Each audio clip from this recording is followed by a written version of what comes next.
Forever.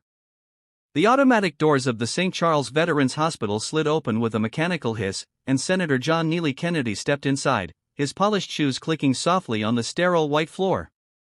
The smell of disinfectant lingered in the air, mixed with something heavier, the quiet weight of pain, pride, and forgotten stories.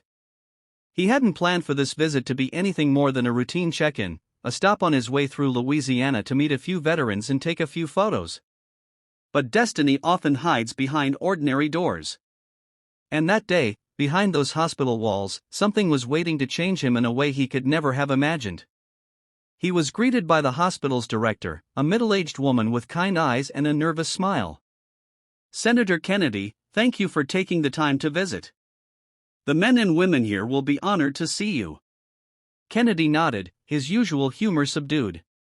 "The honor's mine," he said quietly, looking down the long hallway lined with faded flags and framed photographs of young soldiers, men and women frozen in time, wearing smiles that had no idea what war would steal from them.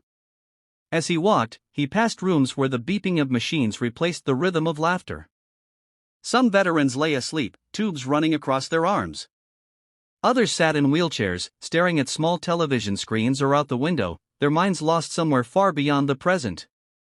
Kennedy's heart sank. He'd seen the numbers, the statistics, the budgets, the policies, but this was no spreadsheet. This was America's soul, wounded but still breathing.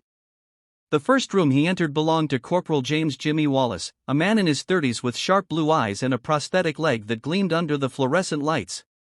Kennedy extended his hand. "Senator Kennedy," Jimmy said, shaking it firmly. "Didn't expect to see you here today. Thought folks like you were too busy to remember folks like us." Kennedy smiled faintly. "Well, I figured if you were willing to risk your life for this country, the least I can do is risk missing a few meetings." That earned a grin from Jimmy. But when the laughter faded, Kennedy saw something else, a shadow in the young man's gaze. "You doing all right, son?" he asked. Jimmy hesitated. "Physically, sure. But it's the nights that get me. The silence. The stuff that doesn't go away."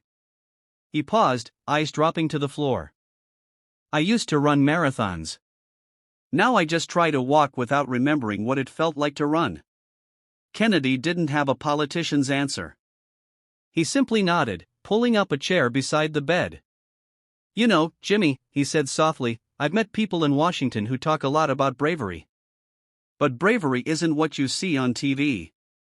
It's what you live with when the cheering stops." They talked for nearly half an hour about faith, family, and how the world seemed to move on without waiting for those who gave the most. When Kennedy finally stood, Jimmy looked up at